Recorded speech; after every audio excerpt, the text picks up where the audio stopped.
Welcome to our today's distinguished Warren lecture. It's my great pleasure to introduce our speaker, Dr. Wei Chen, who is a Wilson Cook Professor in Engineering Design and Chair of the Department of Mechanical Engineering.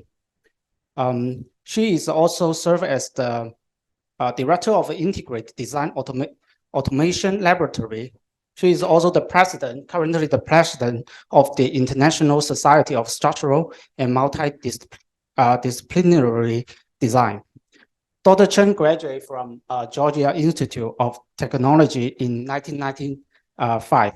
Since then, she has been a pioneer and make a profound contribution to the field of simulation-based design under uncertainty in products and systems. Her current research involves using data-driven machine learning and uncertainty quantification technique for the design of emerging material, such as metamaterial. She also broadly worked on the digital twin system related to manufacturing process. So Dr. Chen's outstanding work has been recognized by many awards and honors, including the SES Engineering Science Medal received last year, and the ASME Design Automation, just to name a few. In 2019, Dr. Chen was elected to the U.S. National Academy of Engineering. Last but not least, I would like to say Dr. Chen's work has impact beyond academia. Her research method has been integrated into many commercial software, like the HyperWorks and EyeSight from Dassault System. So please join me to welcome Dr. Chen. Thank you very much, teacher. Thank you everyone for making this talk. I know there's also maybe some people online. Everyone is very busy these days. So thank you for giving me this honor to deliver this Warren lecture, which I believe is a very honored, distinguished lecture. So today I'm going to share with you our work on data-driven methods for design of engineered material systems. I used to give this talk to more the mechanical engineering and the material science audience. Might be my first time given to a civil engineering audience, and I hope it will resonate with you in terms of some of the methods I'm describing could be quite useful for civil and infrastructural design problems and also material problems. Because of I'm the department head, I'd like to say just a few words about my department at Northwestern. So Northwestern is very close to here, that I hope some of you visited Evanston in the past. My department is not a big department. We have about 30 faculties, but if we think about this, this is really the picture we come up with when I become the chair 2 years ago to describe ourselves. We have three major disciplines, including topics like robotics and the biosystem. That's more like ME's topic. And we also have a very much a critical mass in mechanics and the materials area. So that's another big one. And I belong to the third one, which is design and manufacturing. But the cross-discipline, we're really working on these days on subject that is very interdisciplinary. Those are the things that listed at the 7 we call cross-cutting area. So today, the topics I'm going to touch actually have things to do with AI and the design, as well as computational engineering and the micro nano engineering. So those are the 3 areas that kind of underlying my research. And it's a department, very collegial, collaborative. We actually have 10 faculty who are like jointly appointed. For example, we have 4 faculty who have joint appointment between mechanical and civil engineering. So all those 4 are in the mechanics area. And it's a distinguished department that I feel honored to serve.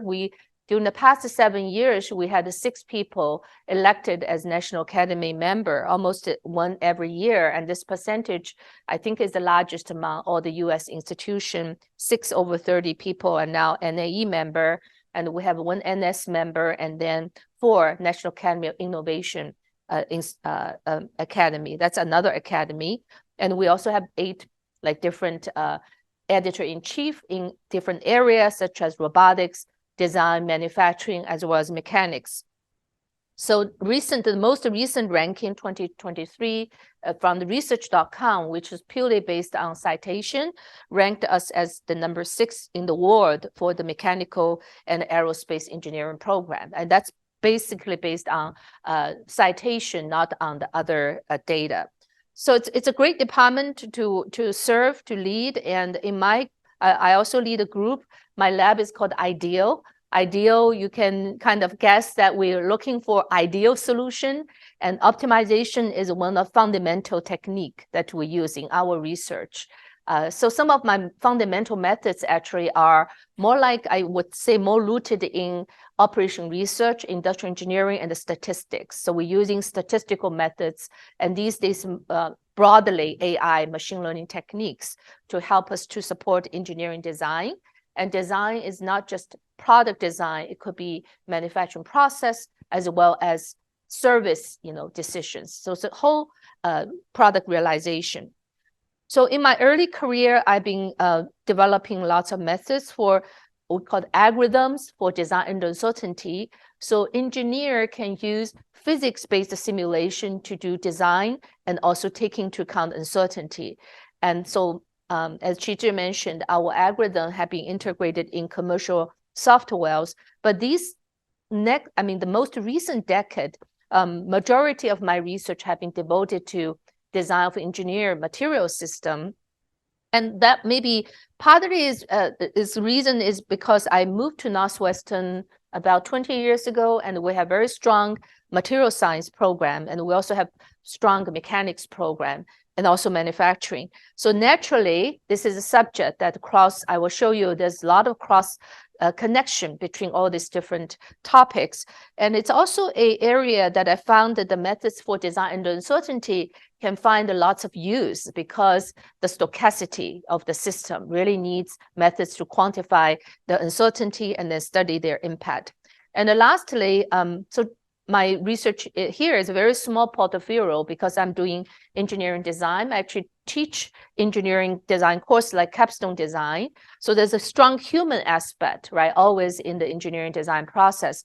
How do we take into account consumers' preference and engineering designers' preference? So that's a small portfolio in my research that we are using like network-based approach to looking at the connection and impact of people's decision making.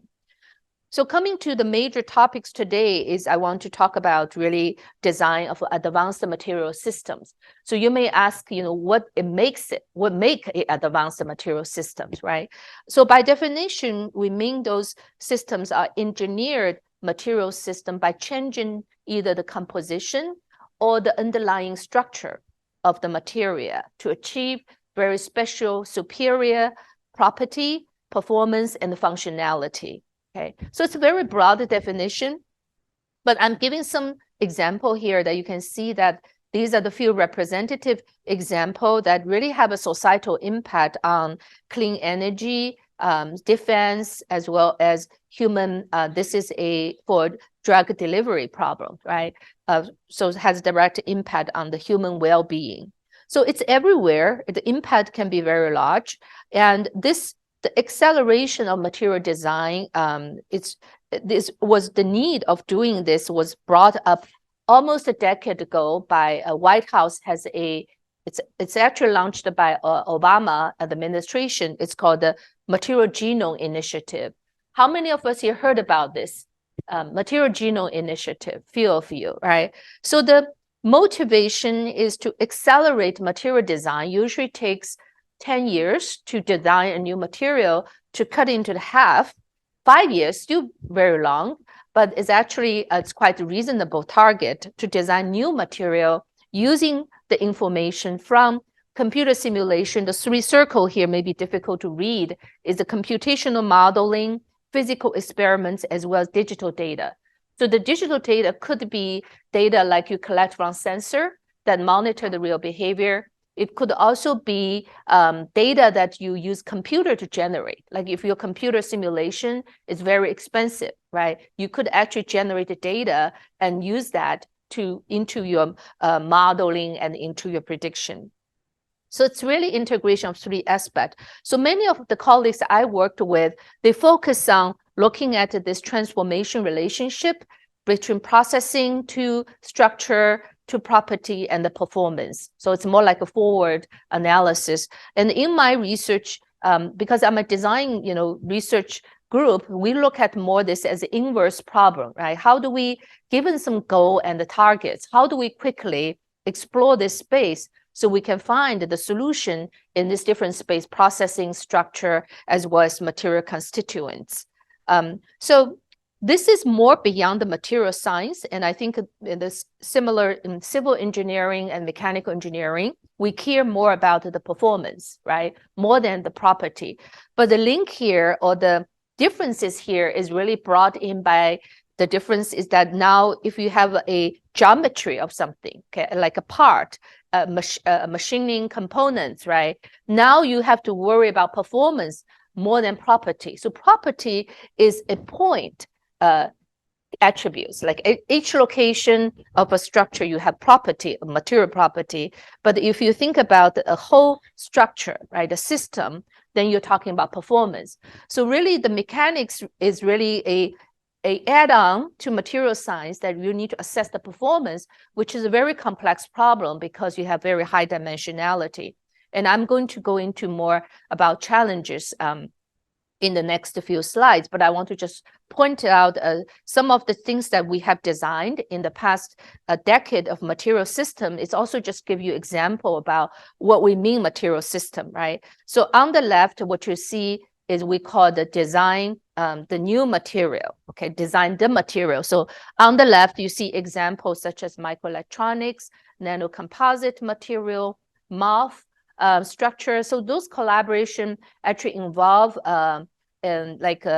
working with people in material science, chemical engineering together. And I'm more coming from the design perspective to optimize these systems. But these are material design cross over very low scale level, atomic and nano, micro, and micro scale level, or mesoscale.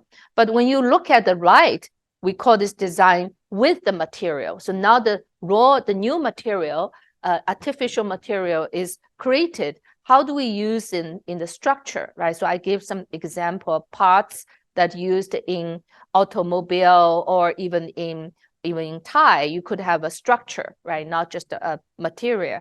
And the metamaterial is another example about how you design with the material. So the fundamental method actually are very common or similar from the design research perspective. And another reason that this research is really a growing area is increasing amount of funding of different agents, right? In this topic, starting from NSF, they created the DMREF program, the MS program. All this D has a design in it. Okay, so it really allows a person like me, a design researcher, work with the people who are more familiar with the physics part. And there are also work that the research I'm talking today are sponsored by, say, agent like APA-E, NIST, Air Force, as well as DOE. So those are the agents that are very broadly interested in this problem called the design of engineered material system. So what are some of the challenges, right? So I think many people here may be familiar with additive manufacturing, and I'm borrowing some slides from my colleague who are doing analysis, a building model, right? Simulate the manufacturing process and then simulate the structure behavior. And the common challenge in this from the design perspective, first is really the curse of dimensionality, because now we're talking about designing process as well as the component of a structure.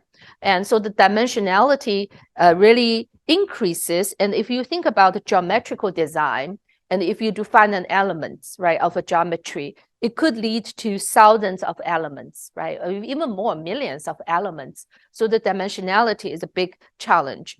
And the second one is that brings in the challenge is we're seeing that it's a location dependent. And the two reasons contribute to this.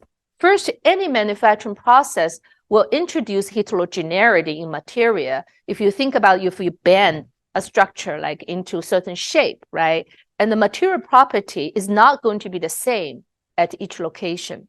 But in mechanical design, in the past, we always assume material property is same everywhere. which is not the truth, okay? So if you want to design manufacturing together with the structure design, you do have to consider this heterogeneity issue. And then the stochasticity, material by nature is very stochastic. I'll show you some images later on. And then the information heterogeneity deal with how we integrate information from not only physics-based simulation, but from experiments as well as even sensor, like online information. So this whole cyber physical system topic, right? It's quite relevant here. Multiscale complexity is another one because we're dealing with phenomena that cross over different scale level, especially if we want to open our design space to material design, then you really have to take into account all the way from the nanoscale level. And lastly is the nonlinearity. I have to tell you that still many of the design problems we present these days are still based on linear assumption of the behavior. And there's still a challenge of optimization for nonlinear behavior because it just adds a lot more computational demand. So in general, you see this word more like heterogeneity is really the keywords, right? Coming out from the many different issues that I brought up. So in the role of design research that people always ask about, what is design research is about? It seems like design is more like heuristic-based or experience-based, right? But in the computational area, there's a big research community that I'm quite active with the ASME, design automation community, as well as the SMO, the structural material multidisciplinary optimization community. So what I want to share with you just a few highlights of some of the design topics. So we're working with people like in mechanics, in material and in manufacturing. And in the center is we call the data science. That's something that we use, right, all across all those domains. But what makes a design unique is first, we focus a lot on representation, like how do we describe our design space? Like how do we extract the major features from the problem so we can use the smallest number of variable to describe, what we can control. Okay, so that's one thing. Actually, I found a lot of the time we spend on thinking about what's the right representation approach for design. And the second one, the design research always involve integration. That means we need to make sure information from different disciplines, right? From material, from mechanics, from manufacturing, there can be integrated in a seamless way so that you can, at the end, you can do optimization. And the last one is the one that actually my research has the major focus on is not just designed artifact, like, that's the end product, right? But there is a whole process. It could be either physical process or the computational process that you have to decide how do you allocate your resource to do simulation, to do experiments. So that's actually a major part of my research. We call this a goal-driven approach for doing multi-model resource allocation of many very complex analysis. So that's a decision we have to make throughout the computational process of how we allocate the resource. And that's a design problem by itself. It's a decision-making problem. So overall, data-driven design really try to fuse this multi-model data that we can allow eventually a closed loop discovery and as well as design automation. So ideal situations, you want to get rid of the human, right? Just everything will going to work on the computer. So I'm going to show you many methods are very computation oriented, but on the other hand, we still have to acknowledge that the human role have to be, we have to really recognize. I will show you one of them. Recent visualization tool we create to support this process is actually try to bring in human opinion and human perspective in the process. So one thing you may ask is how realistic is data-driven design? Like where are the data, right? And I hope by the popularity of the ChatGPT, you kind of convinced that there is a very rich data source there, resource there that we can draw upon and we can help to make good decisions. But I want to just point out that there's a current effort, or there's actually a program at NSF called the CSSI that supports many of the effort in coming up with the data resource. So one of the one that I'm involved, and the address is called materialsmind.org. Kate Brinson is the lead of this project, and we have 6 different PIs. And glad to point that all women, that we are creating like a data resource for both nanopolymer composite as well as extending it to metamaterials. A lot of the effort is actually spent on agree on ontology, which is the relationship between different entities, even attributes. How do we consider different material attributes processing? So there's a very close collaboration with the computer science people who developed the so-called knowledge graph. So this graph is like a representation of the knowledge graph. So now coming back to with the data is available, right? What kind of design methods that we can support? So my talk today is going to be a little bit high level, but I still want to point out some names of the methods that we use. So, if you're interested in, you can look at some of our papers which describe those methods in detail. But what you can imagine is that in the center is really this database that could have image, okay? It could have information of structure property, and also could have the information of how things are processed. And some of the representation can be very non-quantitative. It could be sequence of like a process, right? It could be even like, if you think about the chemistry definition, it could involve a long string of description of for something like a monomer, in polymer design. So in the design representation area, I listed some of the things we have worked with. So at the higher scale level, we have topology, right, of the structure. But if you go to the lower scale to material, you see things like composition. SMILES is a stream-based, I think it has 1024 digits to represent a material, fully describe a material like a monomer. So it's a very long stream definition. And if you think about inorganic material, crystallograph is a representation. And from the manufacturing side, you could have processing conditions as well as processing sequence, okay? So there's many different type of representation coming in. And the goal of this work in this research area is really try to extract the most critical feature and use them as control, we call control factors in the design process. And in the analysis area, in the design evaluation area, we're using simulation like molecular dynamics, DFT, and the finite element. So the topic here is more about, first, we need to make sure those predictions are trustworthy. There's a calibration, model calibration against the experiments. There's also validation, right, with uncertainty quantification.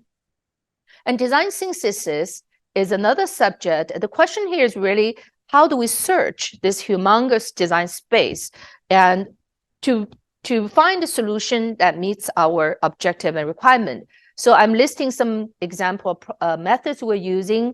The most, like if we're talking about combinatorial space, genetic algorithm, many of you may heard about, but this turns out to be a least efficient method. So in our research, we actually use a lot about Bayesian optimization that I'm going to get into, as well as topology optimization, deal with structure design. And we're also using deep learning. When we have lots of data, we can infer the solution directly without going through iterations. And these topics are all interconnected. So I'm listing few topics that really make them interconnected. For example, between design representation and evaluation, we need to think about length, time scale, compatibility. And between evaluation and synthesis, we need to think about uncertainty, modeling, quantification, as well as the cost.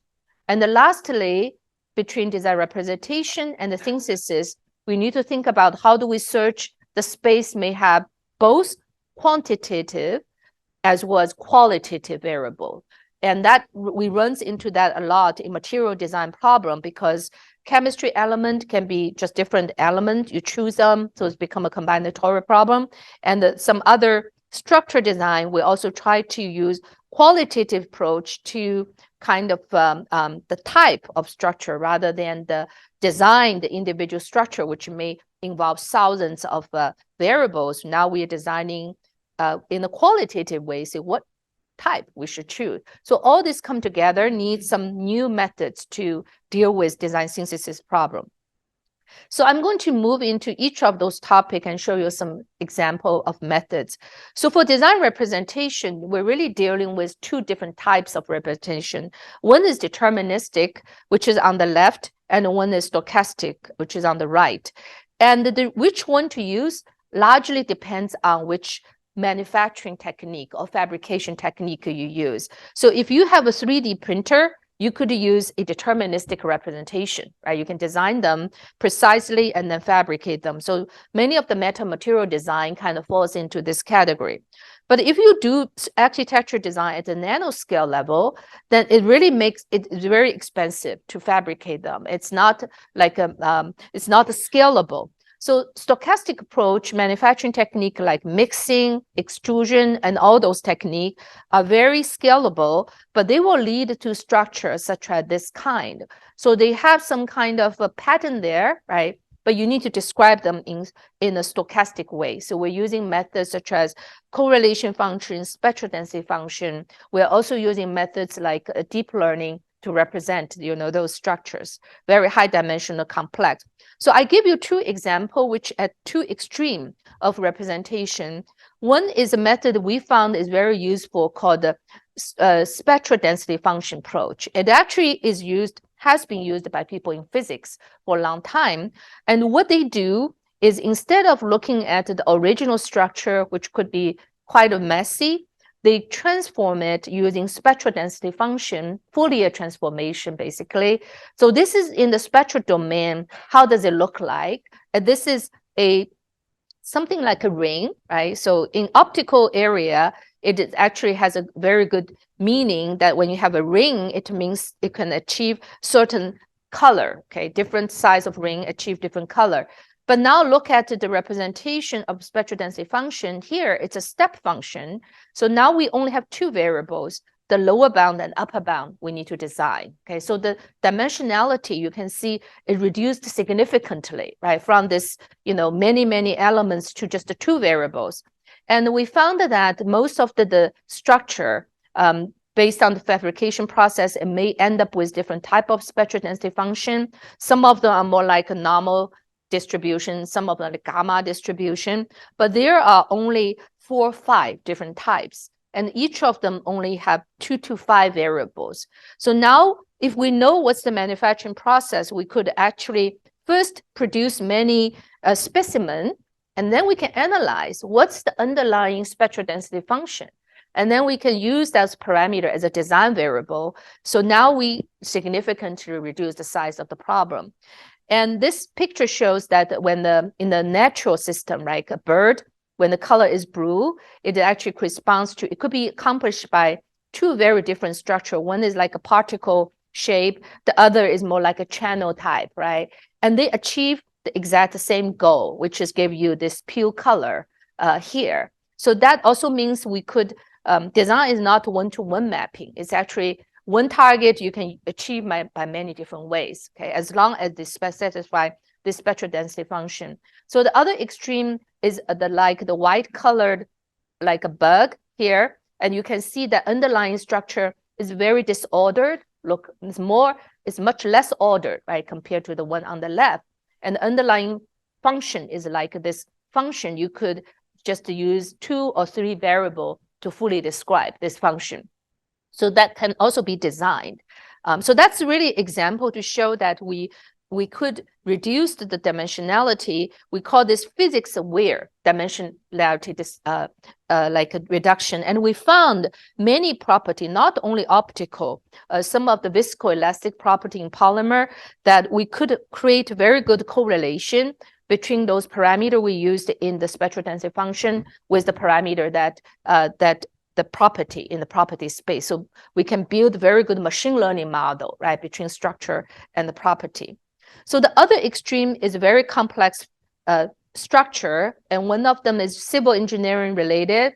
This is carbonite. This is the original structure, and this is a reconstructed structure that have achieve the same statistical description. So if you look at the correlation function of these 2 pictures, they match exactly. But the technique we use to reconstruct this is called transfer learning. So we used a BGG19 network that's trained, it's widely used, available in the public domain by people in computer science.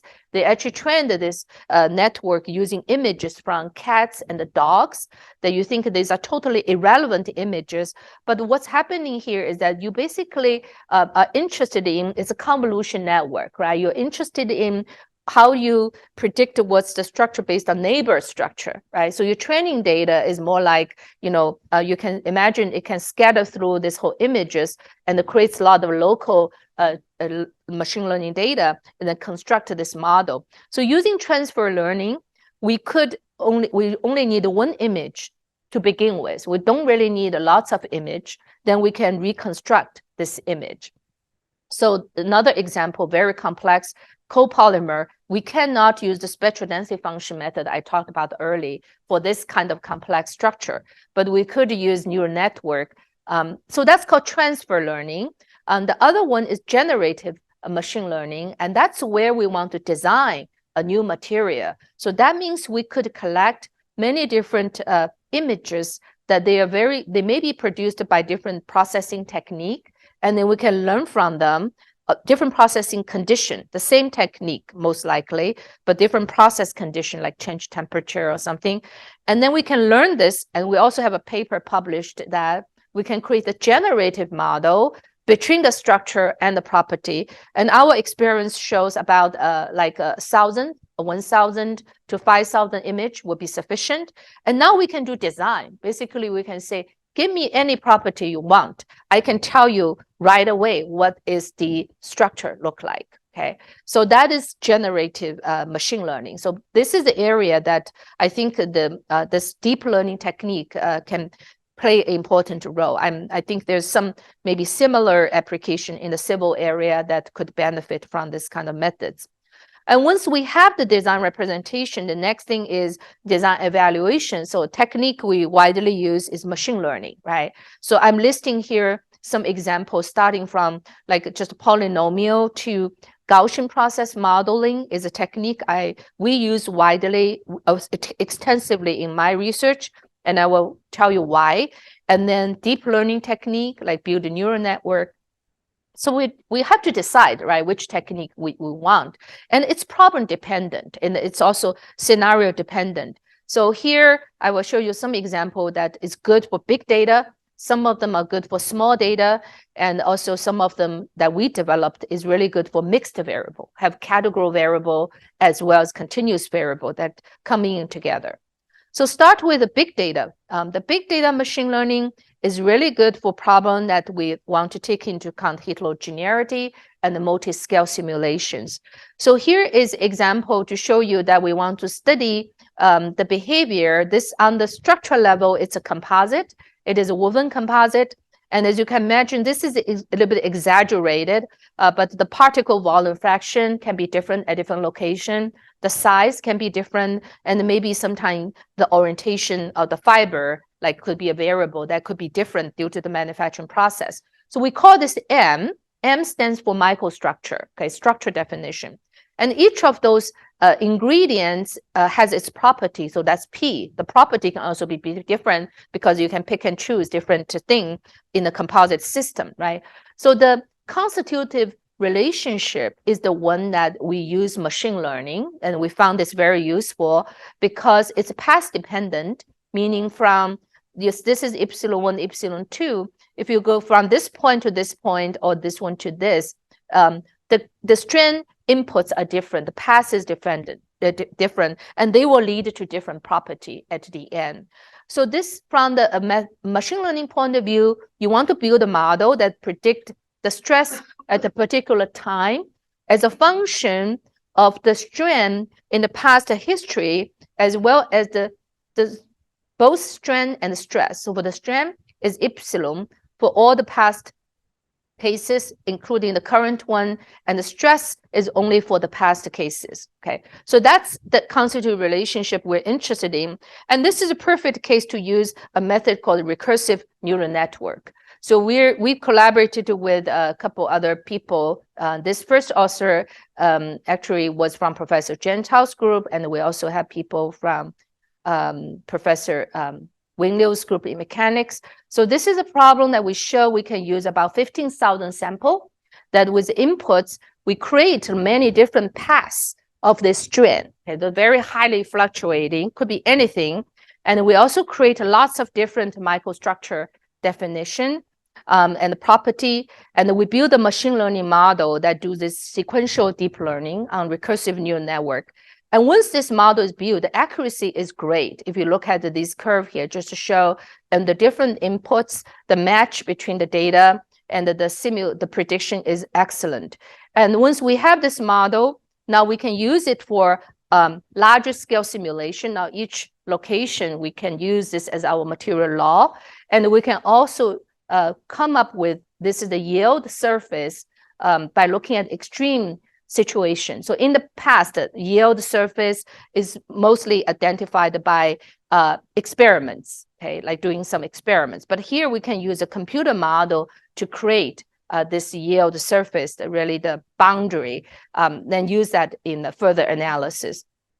It can also be used for uncertainty propagation. So here I show example that now we can propagate the uncertainty. So there's a couple of things need to be done before we can do that propagation. First, we need to make sure the microstructure definition is compatible across over different scale level, because like, higher scale, it's like we call the Google map, right? Upper scale, you're zooming in and you're zooming in, and all these things need to be compatible. So we are using a Gaussian process model to describe those interdependency. And those model, even though it's Gaussian process, after you use it from multiple scale, it could actually handle very non-stationary behavior. The GP model itself is stationary, but after we do this multi-scale chain, it actually becomes quite non-stationary.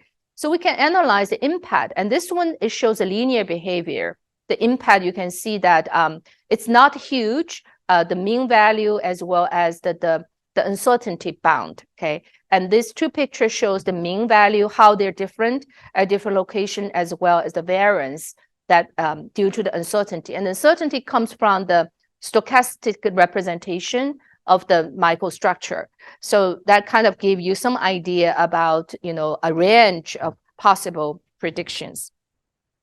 So now come to GP model, which I want to really go into more, some more details about some new methods, and also some kind of introduction why this is a very useful technique in engineering. The Gaussian process method is for small data problem, okay? And the engineering design will always face scenario which we do not have enough data. And this is also a great method for so-called active learning. If you think about computer science language, right? And in the statistical area, it's called adaptive sampling, basically. So if you have 4 data points, you can create a model, pass through all those 4 data points, but there are infinite ways that the curve can pass, right? So you use machine learning model, it can give you one realization. You use some other technique, it can give you other. A nice thing about GP model is first, it can create very nonlinear behavior. Secondly, it tells you what is the uncertainty at each location based on a correlation function represent based on the distances of the current points you have. So this is the only method that can tell you uncertainty based on the distances. And even these days, like a neural network method can also give you uncertainty quantification. It's based more on we call the noise in the prediction. Has nothing to do with the spatial relationship of the data that you have. So with this method, it tells you where you should pick more points, basically. And when we do Bayesian optimization, basically we start from a set of sample, we build a model, we know the uncertainty, and we come up with also define a acquisition function to do trade-off between 2 things. First is you want to pick sample at a location you don't have sample. But you can also say, let me do an optimization based on current model that I have, right? See where are the good points. So these two things can be compromised using an acquisition function. So you could actually define a different acquisition function based on your needs. And each sample, each step, it will pick either one new sample or multiple if you can do batch sampling. And this uncertainty will be reduced step by step. So as you can imagine, when you add more sample, this uncertainty is going to disappear. And at the end, you don't have any uncertainty, right? And then you have a great model. So this method has been there for many years. But the use of this method for doing optimization, Bayesian optimization for material design, actually only get attention, I would say, in the past 10 years. Before, if you look at the material design literature, not too many people using Bayesian optimization. So our contribution to this topic in recent years is actually develop a GP model that can take inputs that are qualitative, not only quantitative, okay? So, and how do we do that, right? And you need a continuous space at the end that give you uncertainty quantification, but you may have some qualitative variable that we use X to represent continuous variable, and the T represent qualitative variable that I give you example. It could be in my metamaterial design, actually, it's a different level of my shape. Okay, it could be triangular, circular, or a rectangular. So which one I should pick, right? So our approach is to bypass the high dimensional physical quantity behind the differences of this concept, but create a new set of variable called the latent variable. And using the GP method and the concept of correlation function, so we revise the correlation function, and this is called the mixed variable latent variable LV, stands for latent variable GP method. So we revise the maximum likelihood function. So in addition to find the value of the hyperparameter, which are the model fitting parameter, like the roughness and some other parameter, we are also finding the location of the Z value for each of the concept that I'm interested in, the qualitative variable, so that this maximum likelihood function can be optimized. And when this maximum likelihood function is optimized, that it means now the distances really tell me how much similar or different they are in terms of their impact on the property of interest. So it's a supervised learning rather than many of the existing latent variable approach in the machine learning area. It's unsupervised. They only look at the input space and they try to come up with reduced dimensionality. And we have this method which we do supervised learning, so we can tell the differences between different concepts. Now, with those latent variable that is a continuous space, Z1 and Z2, we convert a problem with category variable to a problem with only continuous variable. So our space, the function is become smooth, okay, even though input could be like a discrete. And this gives us uncertainty quantification that now we can link with Bayesian optimization. So this code is an open source code already in the past 2 years. If you go to my website, you could go to software, you can download this code. It has been used not only for material design, it could be used for any kind of a problem with discrete parameter. Okay, so it's become quite popular. And we also sold the click license to a company called 3DS, which does this abacus simulation software. They also have optimization engine. So they are integrating our GP model, replacing or expanding their current Kriging model. So it's very similar to the Kriging concept.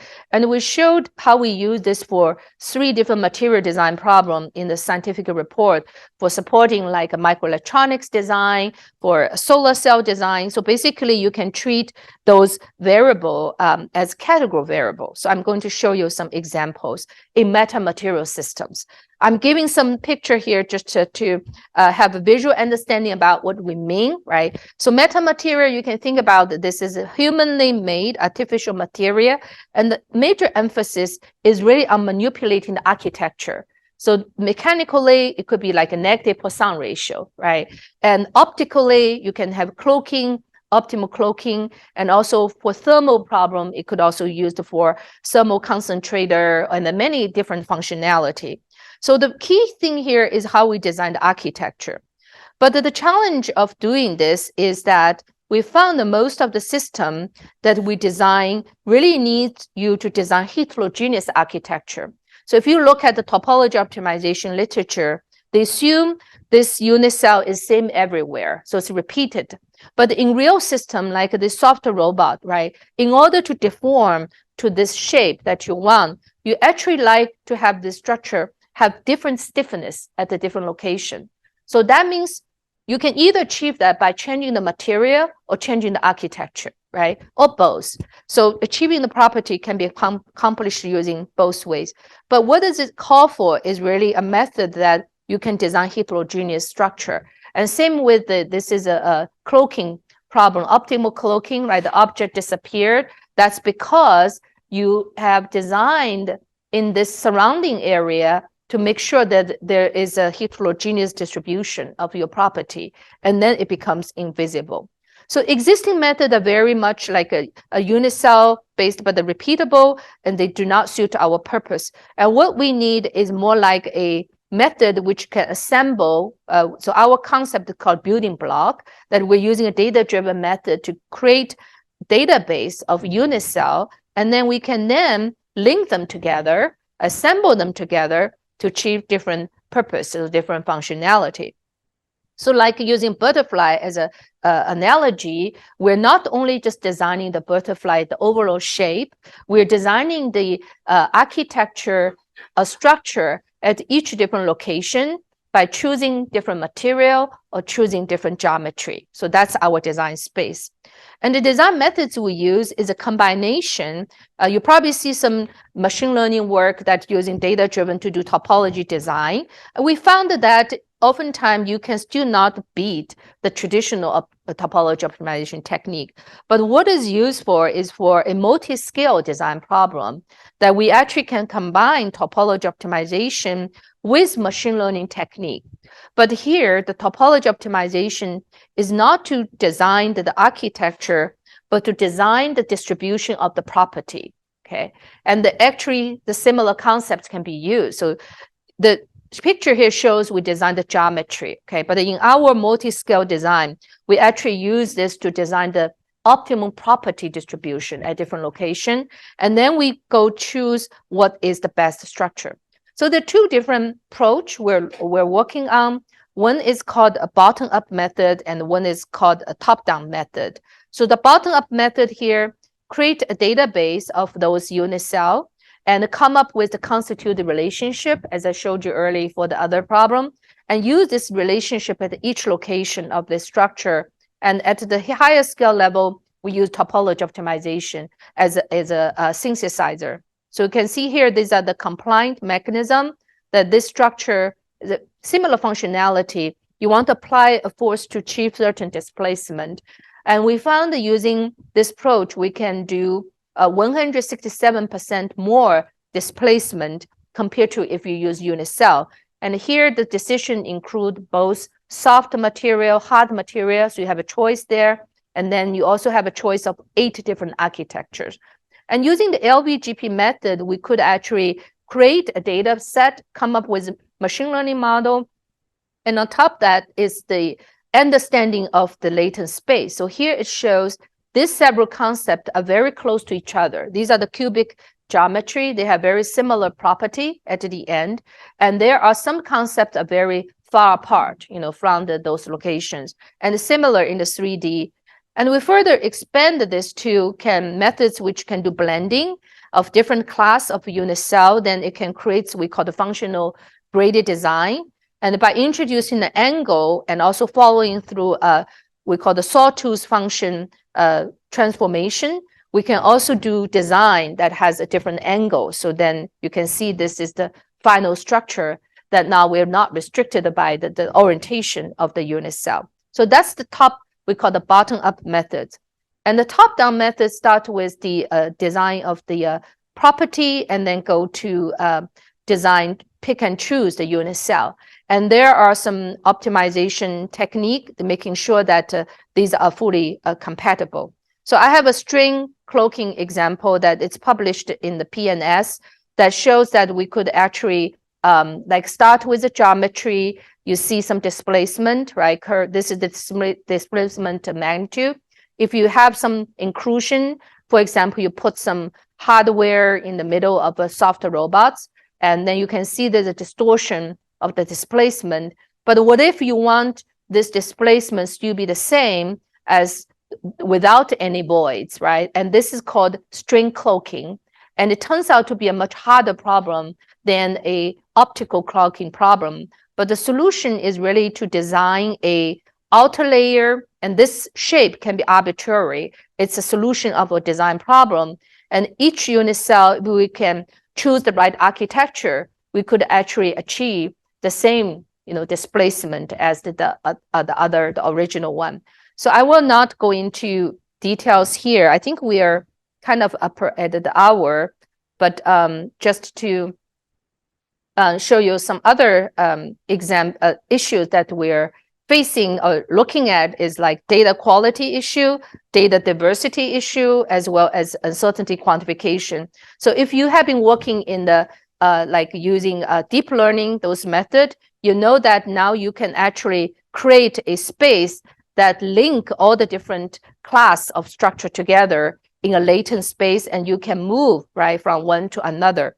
But there's still an issue about how do you create data at a location like that you don't naturally come up with the solution. So those are, for example, anisotropic behavior, right? You in certain civil system or infrastructure system, you also design, those behavior. So how do you sample them, right? So that's the kind of question we are working on, and we're using latent space approach here. It shows that starting from very different class of geometry, we can actually smoothly transit in between any class. And then at the end, we can come up with a graded structure, okay, that mitigate the manufacturing issues. So at the end, you can create structure like this to meet different properties.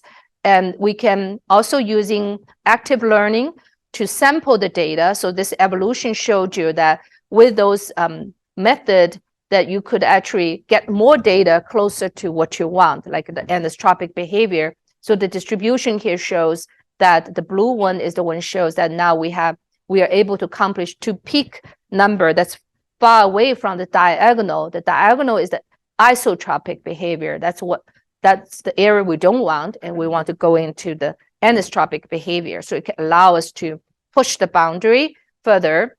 And we're creating this is already something we already made an online, a design exploration tool that we have existing database of this unit cell, and then the user can upload their database, and then they can visualize how these different data set overlap in the property space, and they can move around, they can move their cursor, and they can also choose, like select a certain design they're interested in, and they take a closer look at how the structure are different and why they're different. So that's the interaction part that we think is useful in the design process to create ideas that can help you to go beyond that, what you already have. So I have some other slides, but I was just uncertainty related. I would just stop here to allow if there's any questions that are from the audience.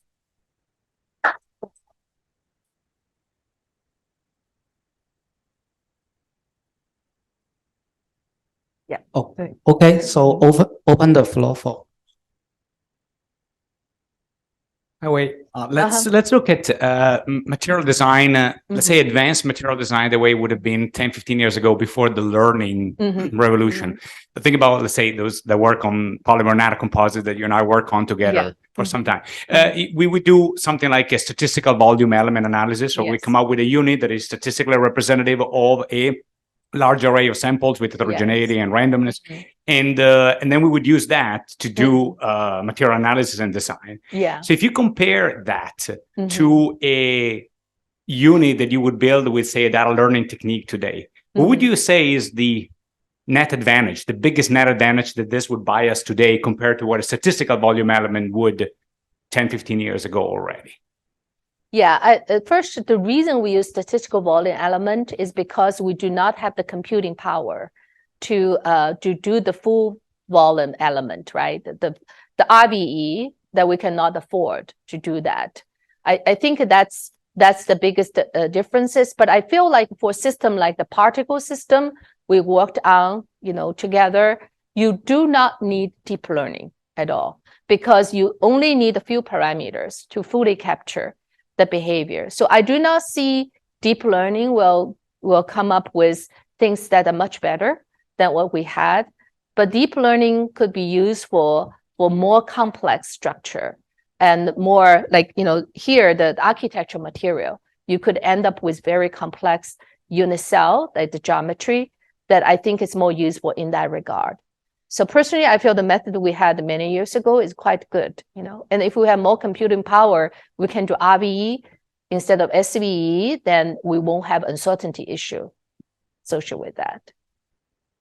Yeah, I hope I answered your question. Yeah.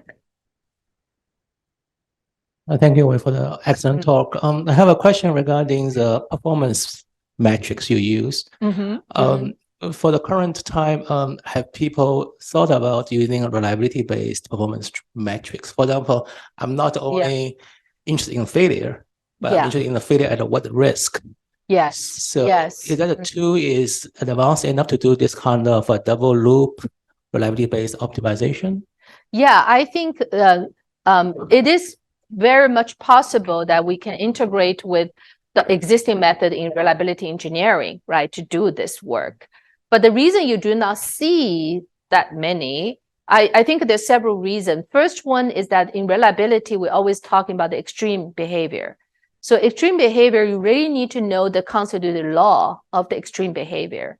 So now we do not, I think we're still at the stage we need to build a good model, do experiments like those impact, at different rate, right? So it's actually one of the several center I'm involved in and the proposal I'm writing these days all about all those, how do we do experiments? I think the challenge is high throughput experiments and high throughput simulations. So that's one reason that you haven't seen people, because without those model, it's not very realistic, right?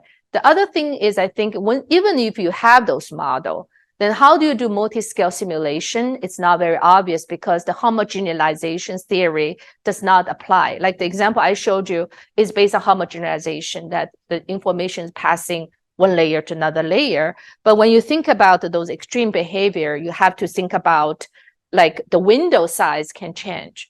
I haven't seen much work in that area, in the UQ area, even though we all know this is important.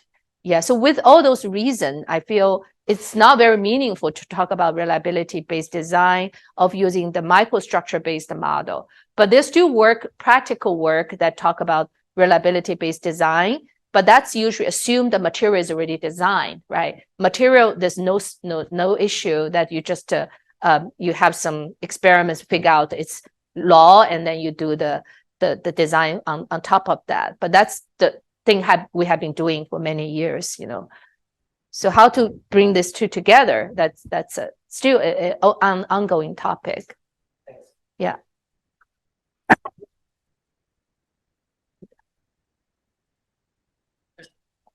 I do have a question. So for the Gaussian process, actually, in my opinion, just like a PCA, we can easily determine what is the dimension of the latent space because we can check the reconstruction error. But for this Gaussian process or like a more general deep learning, how do you really define the dimension of the latent space, especially consider the like a path-dependent material, which is really complex? Are you talking about the latent space for the Z variable, like we were discussing, like the artificial latent variable that we introduced in our problem? Are you asking about what is the dimensionality? Yeah. So for our study, we found that we tried, and we found the two latent variable is sufficient to describe the differences of any concept. One latent variable oftentimes is not sufficient, but two latent variable is always sufficient. So is this depends on the problem or is it very general? Actually, it is very general because, as I said, it's supervised learning. If you think about unsupervised learning, if you only learn the geometry, how many latent variable it needs, it's based on the type of geometry you have. Sometimes you need a small one, sometimes you need a large one based on the variation, right? So that's unsupervised. But in our case, it's just about their impact on the property of interest. So two latent variable is good enough to describe the distance. It's a distance-based thing to look at the differences. We have another representation. This is coordinate space. We could also have a spherical space to describe the distance. So for distance, you only need a two variable would be quite sufficient. So it's quite different. Yeah. Yes. Okay, so Yeah.